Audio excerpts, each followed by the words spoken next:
Nous allons maintenant basculer sur la table ronde. On va continuer avec certains d'entre vous. On va continuer avec Tiffany Bouchera et Fabienne Casalis. Pierre Esquet, qui dirige l'employé Resource Group sur la neurodiversité à Ubisoft, va nous rejoindre. Et je vais passer la parole à Stéphanie Madère, qui sera la modératrice de cette table ronde pour l'heure qui suit.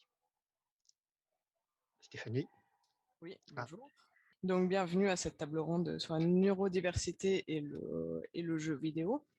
Je voulais commencer par d'abord cadrer un peu la table ronde parce que ça peut être très vaste et il y a beaucoup de sujets connexes. Donc, l'idée aujourd'hui pour nous, c'est d'approcher la neurodiversité au sens, pour donner quelques exemples, peut-être on a vu ce matin les troubles du spectre autistique, mais on comprend aussi les personnes qui peuvent avoir des troubles 10, que ce soit par exemple dyslexie ou la dyspraxie, qui cause notamment des problèmes de mouvement, les troubles de l'attention, qui sont aussi connus pour en faire partie, mais aussi la surdouance, l'hypersensibilité, la bipolarité.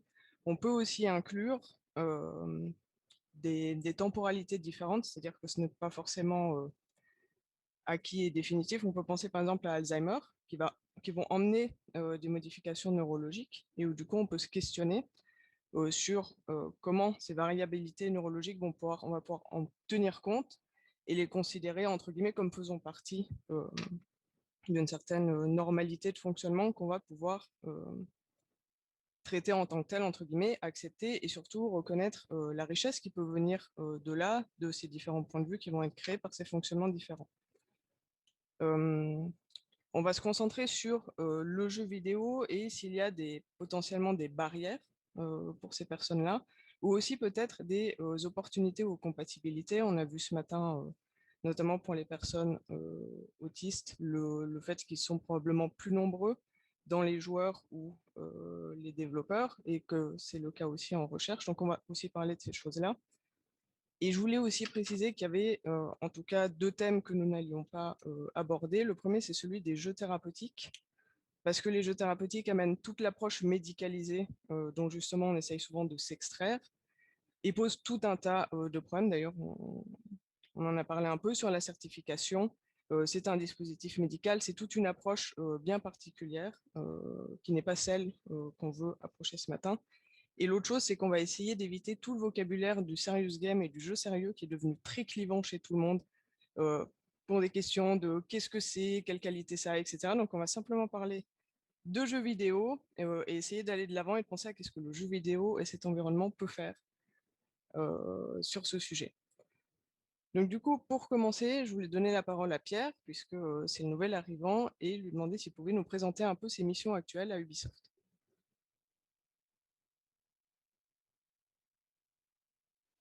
J'arrive. Voilà, merci, merci beaucoup Stéphanie. Enchanté d'être avec vous aujourd'hui. Donc effectivement, je travaille chez Ubisoft, pas en France, mais en Suède, dans notre studio en Suède qui s'appelle Massive, qui est basé à Malmö. Ça fait assez longtemps que je suis chez Ubisoft, depuis 23 ans, avec un profil de manager principalement sur divers sujets. Aujourd'hui, j'ai l'opportunité de travailler sur un sujet qui est la neurodiversité et le jeu vidéo, qui me tient à cœur. Il me tient à cœur parce qu'en fait, je suis papa de 3 enfants, dont 2 sont diagnostiqués dyslexiques et TDAH. C'est également un sujet qui prend l'importance chez Ubisoft. Et aujourd'hui, je travaille sur 2 sujets différents. Comme vous l'a signalé en introduction, Olivier, j'ai lancé il y a 3 mois un groupe ressources employées, ERG en anglais, sur la neurodiversité. Donc, on a pu communiquer avec à peu près 10% des salariés d'Ubisoft. On est 20 000 et on a déjà rassemblé une soixantaine de personnes qui sont engagées et qui ont envie de s'engager sur le sujet. Ces personnes sont assez fortement liées au sujet de la neurodiversité, un peu comme mon cas. Par ailleurs, dans le cadre de mon studio en Suède, je travaille aussi sur des problématiques d'open innovation avec une volonté de rechercher des projets, des startups, mais aussi des partenaires qui aujourd'hui travaillent sur le sujet de la neurodiversité et qui sont proches du jeu vidéo. Donc, c'est dans une optique de recherche. Très bien, merci. Et du coup, pour finir ce tour de table sur chacun son approche personnelle, même si on en a un peu entendu parler, Fabienne et Tiffany, de vos approches sur le sujet. Mais si vous vouliez résumer euh, vous, pourquoi ce sujet vous intéresse dans votre activité et quelle part ça représente de vos activités de recherche. On va commencer par Fabienne. La part jeux vidéo représente une part croissante, je dirais, approximativement entre 20 et 30% en ce moment, sachant que en fait, la partie la plus compliquée est la partie qui est non visible et qui porte sur l'adéquation entre le fait de faire participer des gens à distance en connaissant un diagnostic médical, donc ce qui relève de la donnée sensible. Et donc, il faut que nos outils expérimentaux en ligne soient compatibles avec le RGPD. Et cette partie-là, qui ne se voit pas du tout pour le joueur et pour qui que ce soit d'ailleurs, est pour l'instant la partie qui m'occupe le plus de temps. Et pourquoi c'est un sujet important? C'était bien ça la question précédente, n'est-ce pas? Oui, je suis comme Pierre en fait, j'ai un enfant qui est diagnostiqué, et donc j'ai ma double casquette, ma triple casquette même. Je suis, un petit peu atterrée, du peu d'outils adaptés, qui sont proposés alors qu'on sait faire, on a les connaissances, donc en fait, il manque juste la volonté, la détermination. Donc là, dans l'équipe qui est là ce matin, on a toutes ces qualités-là, ça c'est très, très bien. Et j'ai été aussi, hein, à plusieurs reprises, alors on a vu que c'est une question, bon, que je vais contourner, je ne vais pas l'aborder, je vais la contourner parce qu'en la contournant, ça ouvre sur des horizons nouveaux. J'ai été assez frappée de remarquer que, pendant longtemps, ce qui était proposé, c'était du thérapeutique, désolée de dire le mot qu'on a dit qu'on ne disait pas, et que c'est dommage parce que finalement, toutes mes enquêtes de terrain auprès des usagers, donc les personnes autistes, enfants, adultes, les parents, les intervenants autour d'eux, tous témoignent du nombre quasiment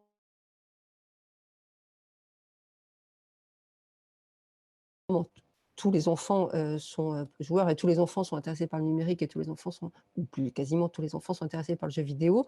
Mais on a vraiment le sentiment que chez la population autiste, ça reste, c'est-à-dire que cette attitude-là, cet attrait-là et cette appétence pour le jeu vidéo ou le jeu de manière générale reste surreprésenté par rapport au reste de la population.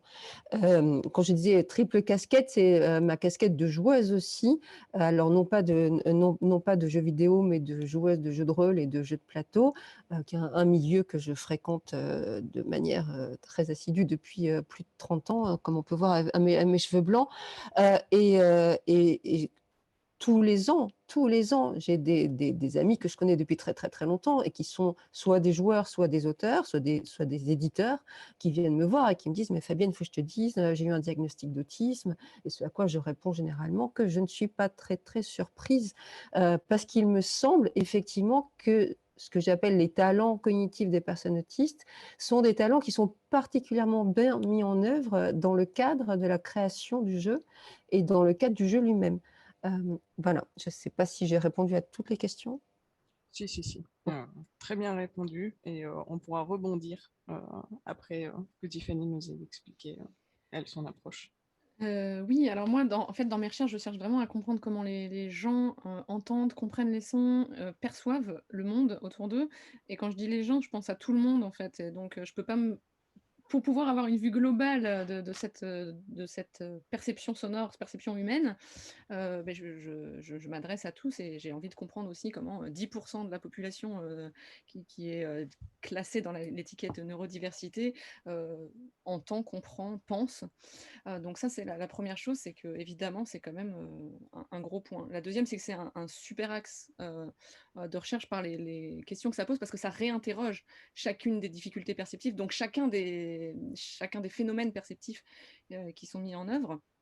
Donc pour chaque diversité, neurodiversité et chaque accident, entre guillemets, ou difficulté perceptive, nous, en fait, c'est une petite facette de la question perception humaine qui est répondue par ça. La dernière chose, et la raison pour laquelle je joue et pour laquelle je fais de la recherche en jeu vidéo, c'est parce que je suis tombée dans le jeu vidéo gamine, et que en tant qu'enfant, je jouais avec mes amis, mais je jouais aussi avec ma famille. Et donc je rentrais le soir, on allumait la console, on avait chacun une manette, on était 4 autour de la télé, et avec mon frère, mes 2 parents, c'était très, très, très fort comme sensation d'être inclus dans un groupe. Et donc, ça me paraît essentiel que ce cadeau-là, parce que c'est vraiment un cadeau, hein, de la vie, ce cadeau-là soit accessible à tout le monde, en fait. Et donc, c'est aussi une des raisons pour laquelle aller vers du jeu inclusif, ça me paraît essentiel, parce que c'est une première chose. Et la deuxième chose, c'est parce que je me suis rendu compte en tant qu'enfant, puis en tant qu'enseignante, que nos apprentissages, bon, au-delà de passer par le jeu, ça c'était tout le monde est au courant, ok, mais on est tous très très différents, et ça me frustre beaucoup en tant qu'enseignante de ne pas savoir complètement comment adapter mes enseignements à tout le monde. Et ça me frustre aussi en tant que maman de pas être sûre que mon enfant pourra pratiquer avec tout le monde. Alors, mon enfant n'est pas diagnostiqué, voilà, il va à l'école, et simplement ses copains, ils vont tous penser différemment de lui à un moment donné. Donc, j'ai envie de savoir comment il pourra faire plus tard pour jouer avec eux, même si un jour ses amis sont diagnostiqués éventuellement. Merci. Je ne sais pas si Pierre, vous vouliez compléter votre première Ouais. réponse. Oui, bien sûr, merci Stéphanie. Moi, je dirais part de mon activité, elle grandit, c'est au moins 50% aujourd'hui, et c'est plutôt une chance. Mais je dirais il y a 5 points clés pour lier neurodiversité et jeux vidéo. Le premier, c'est que en tant que créateur de jeux vidéo, on a absolument besoin, et c'est un impératif économique, d'accueillir la diversité parmi nos employés, parce que c'est une source de créativité et d'innovation. Donc, c'est un impératif économique, ce n'est pas juste pour faire bien ou pour être à la mode. On en a besoin.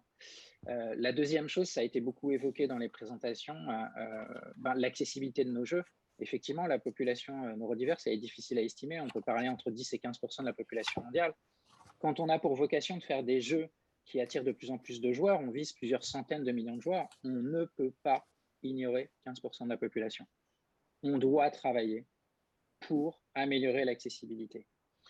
Le point suivant, c'est que le jeu vidéo a pris une place énorme dans la vie des gens, et je pense qu'on a une responsabilité. On peut faire de la représentation de la diversité, de la neurodiversité dans nos jeux, et ça peut avoir de grandes vertus et un très fort impact en termes de sensibilisation et de prise de conscience. Et puis, le plus intéressant, je dirais certainement, c'est nos gameplays. Et quel est le lien entre nos gameplays et tout ce qui est exercice cognitif et outils d'assessment cognitif? Le lien, il est évident. Pendant des années, on a fait certainement du Monsieur Jourdain, on avait de la prose sans le savoir. On a développé des gameplays qui font du bien, qui sont positifs. Et maintenant, il est temps de regarder et de comprendre avec des profils comme ceux qui sont réunis aujourd'hui, quels sont les liens précisément et comment on peut les utiliser et quel est l'impact sur les joueurs. Un dernier point que je trouve très important, quand on parle des communautés des joueurs qui sont dans les communautés dans le spectre de l'autisme, il y a beaucoup de témoignages qui parlent de jeux comme certains jeux comme étant des safe non-judgmental places, donc des espaces protégés où il n'y a pas de jugement. Et ce sont des espaces où on peut apprendre, où on peut expérimenter. Et ça, c'est un témoignage qui revient très fréquemment. Et ça, c'est intéressant. Donc la question derrière, c'est de se dire comment on peut designer intentionnellement ce genre d'expérience de jeu. Parce qu'en fait, c'est marquant, ça implique les joueurs. Et donc, si je me place du côté de l'entreprise de jeux vidéo Ubisoft, il y a un marché derrière. C'est évident. Merci. Du coup, ce que je trouve très intéressant quand on vous entend expliquer ces appropriations de sujets, mais aussi comme le jeu vidéo a l'air de prendre une place de plus en plus prépondérante finalement dans vos activités, et que nous sommes ici dans cette table ronde avec des personnes qui font de la recherche et des personnes de l'industrie du jeu vidéo au même endroit pour discuter de sujets, ça donne quand même une impression qu'on est à un bon moment, où il y a une envie d'aller de l'avant, et des gens qui sont prêts à se parler et se regrouper autour d'initiatives. Pierre nous a déjà énoncé quelques aspects plus économiques sur comment, qui sont des bons arguments pour l'industrie du jeu vidéo. Je ne sais pas si vous voulez en ajouter quelques-uns sur quand on souhaite pousser l'industrie du jeu vidéo avec des argumentaires qu'elle comprend. Est-ce qu'il y aurait des choses à ajouter en rapport à ce que vous avez déjà dit? Oui, je pense en fait, il y a à discuter, mais il y a un alignement des planètes en ce moment.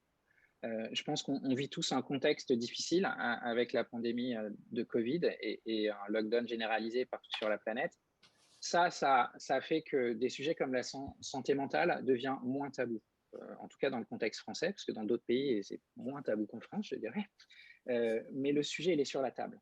Il y a aussi eu une explosion de l'usage du jeu vidéo, avec une valorisation très forte de la dimension sociale. C'est intéressant de voir que l'OMS, il y a 2 ans, définit une addiction aux jeux vidéo et 1 an plus tard, envoie des recommandations à l'ensemble de la population quand les lockdowns commencent en disant « Jouez aux jeux vidéo, c'est bien pour votre santé mentale ». Bon, c'est intéressant. Le jeu vidéo est devenu mainstream. Il y a une attente du public qui grandit, je pense, et il y a une demande d'impact positif de la part du public. Il y a aussi, je crois, une très forte, Fabienne en a parlé, sur le board game, c'est très proche, mais il y a une compatibilité entre la neurodiversité et les joueurs de jeux vidéo et les développeurs de jeux vidéo. En Angleterre, l'organisme Yuki a fait une étude, une survey auprès des employés de plusieurs boîtes de jeux vidéo qui remonte que dans l'industrie du jeu vidéo en Angleterre, il y a 3 fois plus d'employés autistes que dans toute autre industrie en Angleterre. Voilà. Il y a un lien évident. Les métiers du jeu vidéo, ils mettent en valeur des talents et des skills qui sont parfois très présents dans des populations neurodiverses, en termes de créativité, tout un tas de domaines. Et puis, il y a un dernier élément, je pense, qui est important, qui montre que c'est peut-être le bon moment qu'il y a cet alignement de planètes. C'est quand on regarde le secteur de la santé, le segment de la santé mentale est celui qui est identifié comme étant en plus forte croissance. Il y a un besoin exprimé de basculer vers des politiques plutôt de prévention. On n'aura pas les moyens de maintenir notre système de santé tel qu'il est aujourd'hui avec le vieillissement de la population. Et il y a une demande exprimée assez forte de développer des interventions digitales. Et donc, le jeu peut être une de ces interventions digitales. Voilà. Merci. Maintenant qu'on a pu poser un peu ce contexte, j'aimerais bien vous demander à chacun, selon votre expertise, et on commencera par Fabienne, quelle serait, s'il fallait identifier une prochaine étape pour cette transition du jeu vidéo finalement vers plus d'acceptation et d'inclusion de la neurodiversité. Il n'est pas nécessaire d'apporter des solutions, plutôt d'identifier des prochaines étapes qui semblent critiques. On n'a pas encore les solutions totalement designées, effectivement. C'est un point qui est triple, qui reprend absolument exactement ce qu'ont dit Pierre et Tiffany. Et je précise ici que je suis tellement ravie d'être parmi vous et je vous remercie tellement de m'avoir invité à participer à ce colloque parce que tout ce que j'entends me fait un bien fou. Je me sens beaucoup moins seule. Donc, je pense qu'il faudra qu'on travaille tous, les uns les autres, conjointement sur la question de la représentativité de la diversité cognitive dans le jeu et dans le jeu vidéo en particulier, ne serait-ce que parce que, comme on l'avait pressenti, et là, ce que dit ce survey le confirme, on trouve beaucoup de personnes autistes et personnes à diversité cognitive dans le monde du jeu, dans le monde de l'informatique, et donc la croisée des deux, le monde du jeu vidéo, évidemment, qui a une surreprésentation. Et donc, c'est un peu injuste de se dire qu'ils sont là dans la création et ils ne sont pas là dans le produit.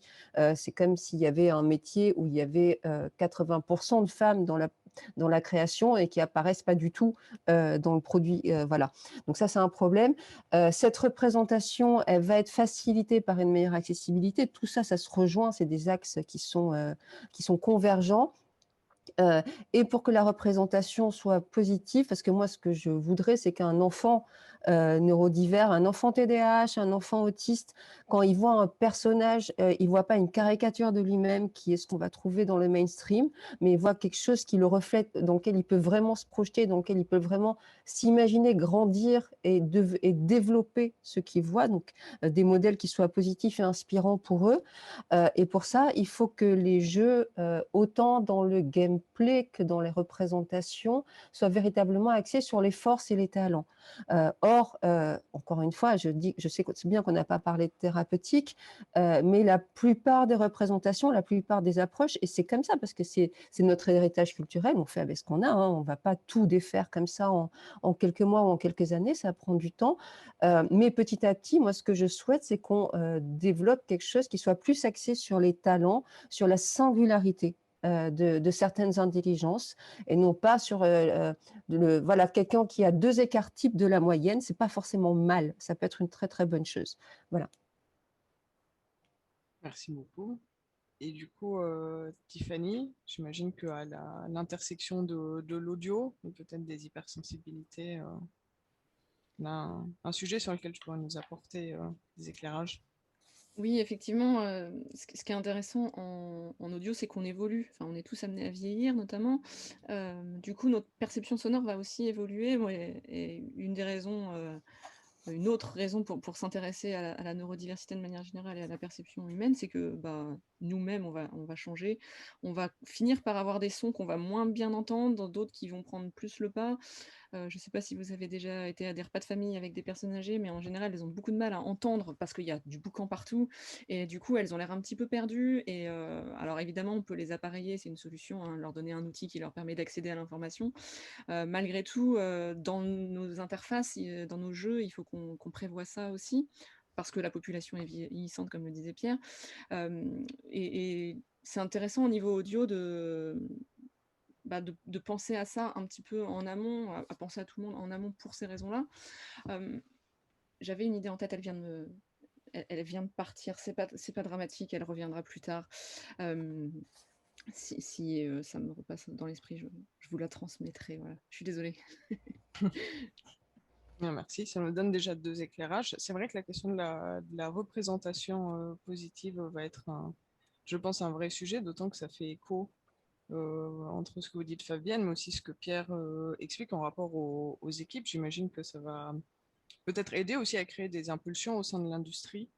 Moi, peut-être une question que je me pose, parce que vous avez mentionné, Fabienne, les gens qui reviennent avec leur diagnostic, j'imagine, en n'étant pas forcément très jeune. Donc, il y a aussi la question de quand est-ce que la personne se rend compte qu'elle est neurodiverse, et peut-être aussi la question de qu'est-ce qui peut être fait au sein de l'industrie là-dessus pour permettre déjà à ces personnes de plus facilement se connaître à ce niveau-là, potentiellement, si elles en ont le besoin, mais aussi du coup de pouvoir participer à cette représentation. Je ne sais pas si Pierre a une certaine expérience peut-être avec ses équipes déjà. Ça commence à un sujet très important. C'est-à-dire que si je fais référence au groupe de ressources employées neurodiversité qu'on vient de créer, l'idée, c'est de devenir un groupe référent sur le sujet en interne pour nos collègues. Il y a plusieurs parcours, je pense. On a des personnes dans notre groupe qui ont un diagnostic, qui le savent, qui en parlent ouvertement. C'est rare. Il y en a qui l'ont, mais qui n'en parlent pas. Il y en a qui ne sont pas conscients, mais qui se posent des questions. Et souvent, un schéma classique, il est assez similaire à mon histoire personnelle. Ça passe par les enfants. Donc, dans le jeu vidéo, la moyenne d'âge, elle est très jeune. Hein, c'est au-dessus d'une trentaine d'années. Les gens, souvent, commencent à avoir des enfants. Et souvent, un des parcours qui se passe, c'est ce qui m'est arrivé. Vous avez des enfants et vous découvrez à travers vos enfants des challenges et des difficultés. Ça peut aller vers un diagnostic. Et à partir de là, vous commencez à vous poser des questions. Donc moi, si mes 2 fils sont dyslexiques et TDAH, je ne suis pas diagnostiqué, mais je coche beaucoup de cases par rapport au TDAH, mais vraiment beaucoup, beaucoup. Et c'est cette situation qui m'a fait prendre conscience. Et donc, ce parcours, il est fréquent. Et dans les premières discussions qu'on a dans notre groupe, les premiers témoignages, il y a beaucoup de choses comme ça.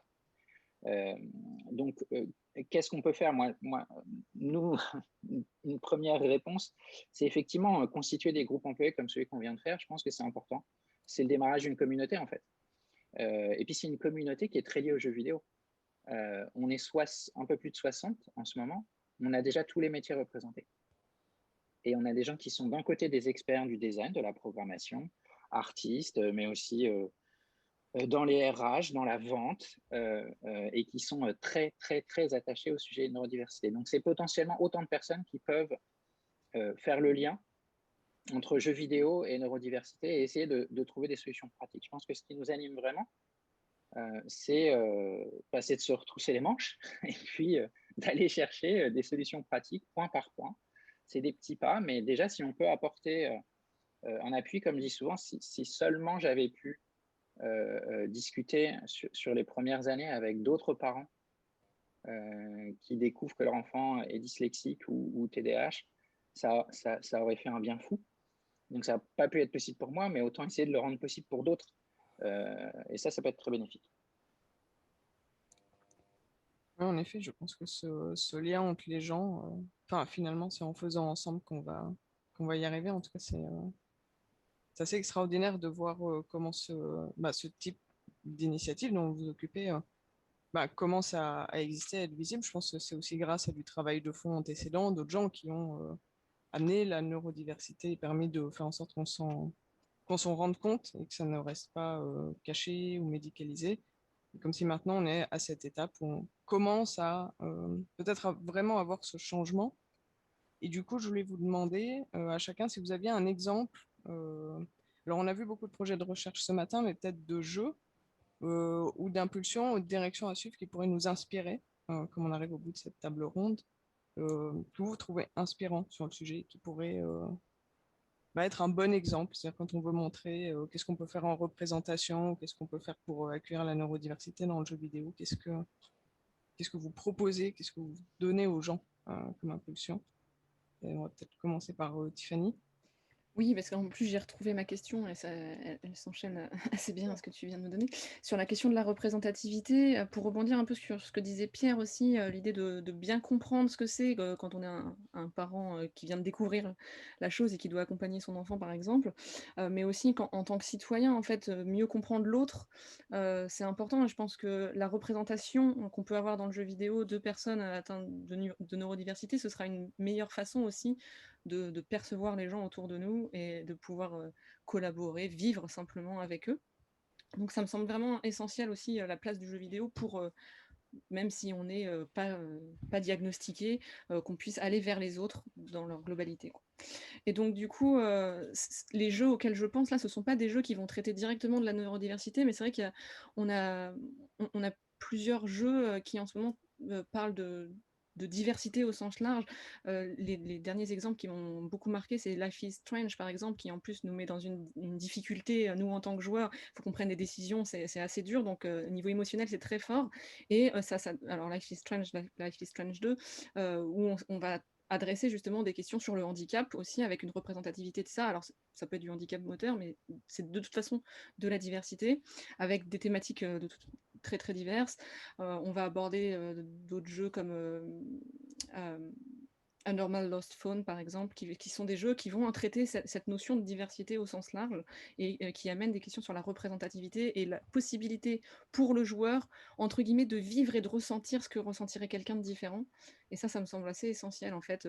Le jeu, c'est pas forcément pour réhabiliter des gens ou pour leur donner des nouvelles compétences. Ça peut être aussi pour donner à tout le monde la possibilité de comprendre l'autre et voilà, d'aller vers l'autre.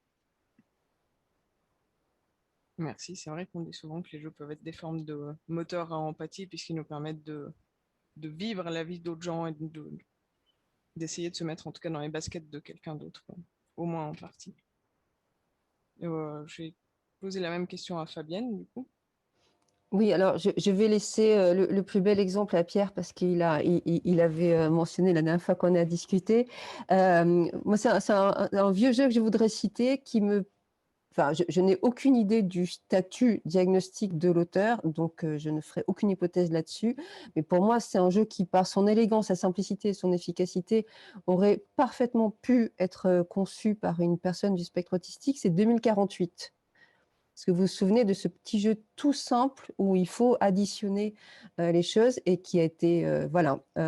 Et je suis convaincue qu'effectivement, en laissant la place à des intelligences différentes dans l'industrie du jeu, en acceptant que des fois, ils proposent des choses qu'on ne comprend pas tout de suite, mais en leur faisant confiance, donc en faisant le pari d'avoir foi en ce qu'ils peuvent apporter.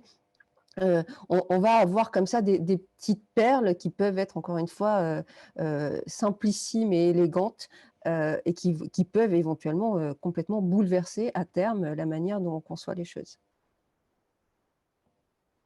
Merci. Et du coup, partons sur le bel exemple pour Pierre. Ah ben, j'espère que c'est le bon. Il y a un jeu qui m'a beaucoup marqué, que vous connaissez, qui s'appelle Hellblade Senua's Sacrifice de Ninja Theory, et qui est un travail enfin, que je trouve excellent de représentation de la psychose. Ce qui est très intéressant sur ce jeu, c'est que c'est un vrai jeu vidéo. Il y a une vraie expérience de jeu, et ça a été un succès commercial. Et le message du jeu, c'est ça, il y a un travail avec un neuroscientifique de l'université de Cambridge, le développeur, pour essayer d'avoir une bonne représentation. Donc la représentation, c'est quoi? Quand vous jouez, vous devez jouer avec un casque, vous jouez une guerrière viking, il y a 3 voix qui vous parlent en permanence. Et ce qui est intéressant, c'est que ces voix, elles sont utilisées en termes de gameplay. Quand le personnage ressent des émotions, sa perception de l'environnement, donc le vôtre, est altérée au niveau visuel et au niveau sonore. Donc il y a vraiment un travail de fond. Il y a eu beaucoup de témoignages de joueurs très marquants, et qui remerciaient en fait les développeurs pour la qualité de leur travail, en disant c'est la première fois qu'un produit culturel arrive à aussi bien représenter la chose. Donc ça, je pense, c'est un exemple marquant. Il y a une deuxième chose, moi, que je trouve intéressante. C'est pas forcément des jeux, mais c'est des communautés de joueurs.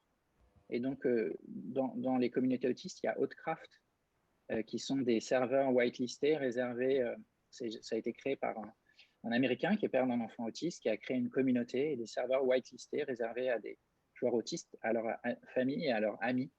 Et cette expérience, c'est quand on parle de safe, non-judgmental place, ça c'est un excellent exemple et c'est à creuser aussi. Et puis en dernier, je disais précédemment que je recherchais des initiatives de type start-up. Il y en a de très intéressantes. J'en citerai quelques-unes avec qui on est rentré en contact. Une start-up américaine qui est liée à un centre de recherche de l'Université de Californie de San Diego, qui a développé une série de jeux pour enfants TDAH d'entraînement qui utilisent l'eye tracking comme contrôleur et la Tobii Camera. Il y a des initiatives autour de la dyslexie. On est rentré récemment en contact, enfin on a un contact avec une start-up française qui essaie de développer une offre de jeu comme un outil d'intervention pour des speech therapists, pardon, des orthophonistes. Et des exemples comme ça, il y en a plein. Récemment, une boîte de développement mobile en Finlande qui s'appelle Psy Games et qui vient de sortir un jeu uniquement en Finlande pour l'instant d'éducation sur qu'est-ce que le TDAH. Et ils le font à travers un jeu qui pour vous mettre justement, comme vous le disiez Stéphanie, dans les choses, dans les chaussures de quelqu'un. Donc ça, c'est des bons exemples. Et ce que j'aime bien dans ce qu'a dit Fabienne, c'est le mot empathie. Et ça, on ne l'a pas assez travaillé au niveau de nos équipes. Comment un jeu peut aussi aider à développer l'empathie, générer de l'empathie. Il y a un lien avec les fonctions cognitives, avec le développement cognitif. Et ça, c'est à chercher, c'est à creuser, ça fait du bien. Pourquoi un jeu comme Among Us passe d'un statut totalement anonyme à un succès planétaire? Among Us, il est sorti il y a plus de 2 ans, il réunissait quelques milliers de joueurs, c'est tout. Et là, pendant la pandémie, on arrive à des pics de joueurs, 3 millions de joueurs simultanés, 60 millions de joueurs quotidiens. Et le jeu, en termes de performance technique, c'est pas une prouesse. Donc pourquoi ce jeu marche? Il faut comprendre quel mécanisme ça active chez les joueurs, pourquoi les gens se sentent motivés et qu'est-ce qui motive les joueurs en fait. Les gens, ils jouent pour. Il y a une recherche de plaisir, il y a des bénéfices ressentis. Et ça, c'est une dimension qu'on n'a pas assez travaillé, qu'on n'a pas assez recherché. Il faut qu'on la creuse avec des partenaires autres que le jeu vidéo, dans le domaine de la neuroscience, dans d'autres domaines, pour mieux comprendre les mécanismes derrière et puis pouvoir mieux les développer. Oui, peut-être pour rebondir rapidement là-dessus. Alors, on a eu, grâce à vos réponses, une overview un peu globale, les représentations, et aussi le fait d'outiller et de donner accès au développement de jeux vidéo, que ce soit en indépendant, du coup, dans 2048 au sein des studios, pour permettre aux personnes neurodiverses de créer des jeux et d'apporter leur take, que ce soit sur ce sujet-là ou juste sur le sujet du jeu vidéo. D'ailleurs, on ne leur demande pas de se limiter en termes de sujet. Et aussi, finalement, avec... Ah, j'ai perdu le fil de mes pensées. Avec ce que Pierre disait juste tout à l'heure, enfin, j'ai eu l'impression qu'on couvrait un ensemble de tout ce qu'on peut, Ah oui, voilà, c'était sur la question de l'éducation médicale, entre guillemets, au sens plus évident de l'empathie. On voit que le sujet, il est approché de toutes parts actuellement, et que c'est la mise ensemble de toutes ces approches aussi qui va permettre d'avancer. Et moi, pour ma part, un des projets peut-être dont j'aimerais parler, c'était un jeu sur lequel on travaillait pour la dyspraxie, en l'occurrence, et sur la question de la détection précoce, parce que c'est cette problématique, en fait, de penser les gens, surtout à l'école, comme étant normalisés, et le problème de ne pas pouvoir voir et du coup adapter est un problème. Et là, le jeu vidéo, comme les enfants aiment bien jouer, on a cette possibilité de trouver, au travers de ce biais, voilà, de pouvoir rentrer en contact. Du coup, si on veut garder un tout petit peu de temps pour les questions, si chacun veut conclure très rapidement en une ou deux phrases avec un mot sur peut-être l'avenir immédiat, les opportunités qu'il voit à l'issue de cette table ronde. Je veux bien Oui, commencer vas-y. pour cette conclusion parce qu'effectivement, on a vu que l'étendue des choses à faire est énorme et donc ça pourra fonctionner que si on collabore, que si on s'y met à plusieurs et donc merci infiniment à la chaire jeux vidéo de l'École Polytechnique d'avoir organisé ce colloque et de nous avoir réunis autour de ces questions parce que ça soulève un nombre de collaborations incroyables. Je remercie aussi les gens qui ont posé des tonnes de questions et qui vont être inspirantes que j'espère on va pouvoir aborder par ailleurs dans un salon virtuel après. Donc je suis très contente de voir qu'il y a autant de gens qui s'y intéressent et qu'ensemble, on va pouvoir aller dans toutes les directions qu'il faudrait aborder, de par le handicap, pour le handicap, avec tout le monde. Voilà. Merci beaucoup.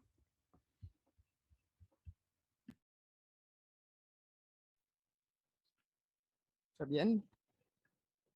Ah, on ne On t'entend t'entend pas. plus. On ne t'entend plus. Je vais passer la parole à Pierre pendant que laisser 2 secondes pour le problème technique. Ouais, merci Stéphanie. Pareil que Tiffany pour commencer, merci beaucoup pour cet événement. Et je pense que on parlait précédemment, les planètes sont alignées pour faire un peu plus. Je sais que plusieurs d'entre vous, vous êtes très actifs sur ce sujet depuis longtemps, que vous avez pu rencontrer des murs, des difficultés, une absence de réponse, notamment parmi les acteurs du jeu vidéo. Je pense quand même qu'aujourd'hui, il y a un alignement de planètes. Mais pour que ça marche, ce qui va faire la différence, c'est les gens, c'est les individus. Donc, c'est vous qui êtes déjà engagés depuis longtemps sur le sujet, mais aussi, j'espère, tous ceux qui participent à cet événement aujourd'hui. Parce que chacun d'entre vous, vous avez la possibilité de rajouter une pierre. Et c'est ce que, de notre côté, dans le groupe employé qu'on a créé sur la neurodiversité, c'est notre volonté en fait. C'est de commencer petit, c'est de rassembler les gens et de trouver les individus qui ont la motivation, mais aussi les expertises pour pouvoir créer ces liens et avancer progressivement. On a la possibilité, je pense qu'il y a encore beaucoup de choses à faire, il y a la possibilité et j'espère qu'on va arriver à pouvoir pousser des jeux forts, impactants, qui accueillent beaucoup de public. Ce sont des jeux qui vont aider à sensibiliser. Ils ne vont pas tous solutionner, parce qu'effectivement, quand on parle de neurodiversité, Fabienne l'a bien dit, on va parler de singularité et de reconnaître cette singularité. Et donc, il y a une vraie possibilité de faire quelque chose de très impactant. Et ce qui va faire la différence, c'est vous, c'est chacun d'entre nous. Et sur notre capacité, comme le disait Tiffany, à se mettre ensemble, à penser des projets ensemble et à les faire avancer.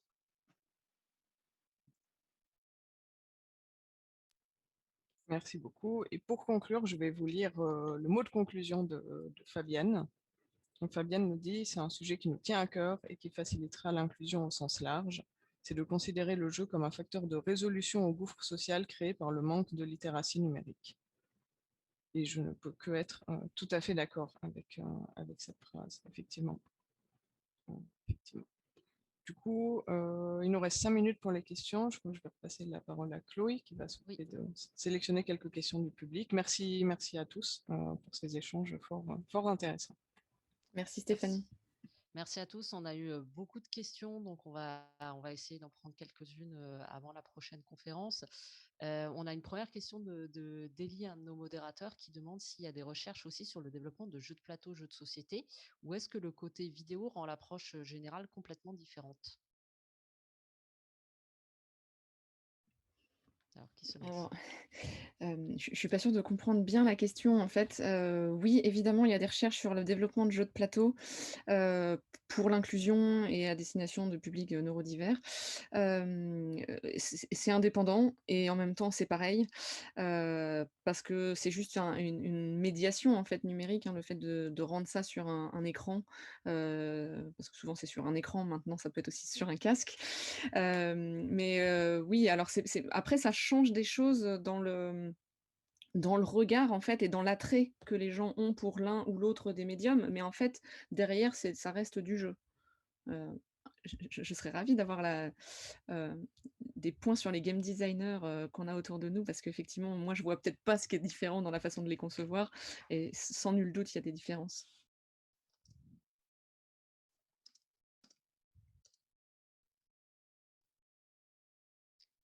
Ok, alors on va passer à la seconde question. Alors je vais fusionner deux questions en une. Elisabeth et Julia posaient des questions en fait sur des recommandations de jeux.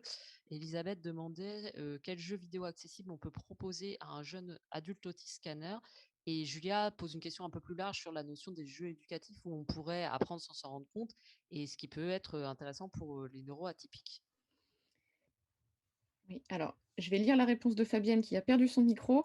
Pour Elisabeth, pour son fils Canard, Roblox et Minecraft, et de manière générale tous les jeux, de type first person shooter, donc les jeux de tir, qui sont, accessibles. La deuxième chose à laquelle je voulais répondre, c'était sur cette question de l'apprentissage dans les jeux, éducatifs. En fait, je connais pas de jeu qui ne soit pas éducatif. Par essence, tout ce qu'on apprend est du jeu, enfin, c'est dans la vie de tous les jours, en fait, et même un enseignant, quand il fait faire des exercices, il a tout intérêt à rendre ça le plus ludique possible et tout enseignant, tout instituteur, institutrice le sait et le manipule, tout le temps, hein. À la crèche, quand on met nos enfants dès les premières minutes, on leur donne des jouets dans les mains parce que c'est comme ça qu'on apprend, qu'on apprend à se tenir droit, qu'on apprend la physique, est-ce que les objets tombent, qu'on apprend les couleurs, qu'on apprend les formes. On apprend que par le jeu, donc je ne connais pas de jeu qui ne soit pas à portée éducative. Maintenant, si vous voulez des exemples de jeux, pour des adolescents, par exemple, qui vont vraiment les former, moi j'ai appris, le latin et l'histoire, gréco-latine à travers le jeu Caesar 3, par exemple. Je m'en rendais pas compte, je jouais à un jeu de stratégie et de gestion. Je plaçais mes petits bâtiments, puis au fur et à mesure, j'avais un petit mot qui défilait et qui m'indiquait, en telle année, César est arrivé à cet endroit-là, du coup, vous avez maintenant accès à tel truc nouveau qui va vous donner des ressources. Et ouais, ok. Et en fait, je me suis rendu compte quelques années plus tard en cours de latin, mais que je connaissais déjà parfaitement l'histoire, je m'en étais juste pas rendu compte, simplement en jouant, j'avais appris. Et c'est pour toutes les compétences, hein. Je parle de moteur, je parle de perception, je parle de compréhension de schémas abstraits. Donc le jeu, c'est comme ça, c'est fait pour apprendre en fait, de base. Ok, très bien. On va poser une dernière question, puisque après, il faut qu'on aille rejoindre la conférence de Jean-Claude Audin qui va nous parler d'intelligence artificielle. La dernière question, donc, elle est posée par Benjamin, qui vous remercie pour cette présentation très riche, très encourageante. Est-ce qu'il existe une dénomination scientifique pour désigner les populations pour qui les aspects de gameplay logique et programmatique sont difficiles d'accès? Et dans cette perspective, et en parallèle avec le concept de digital literacy, est-ce qu'il peut être légitime de réfléchir au fait que certains jeux normalisent les modalités de représentation des relations logiques, hein, excluant de fait des personnes pour qui les paradigmes dominants de la programmation informatique sont un défi difficile à surmonter? Fabienne, peut-être? Le premier exemple qui me vient, c'est les profils de type trisomie 21, pour qui c'est des dimensions difficiles.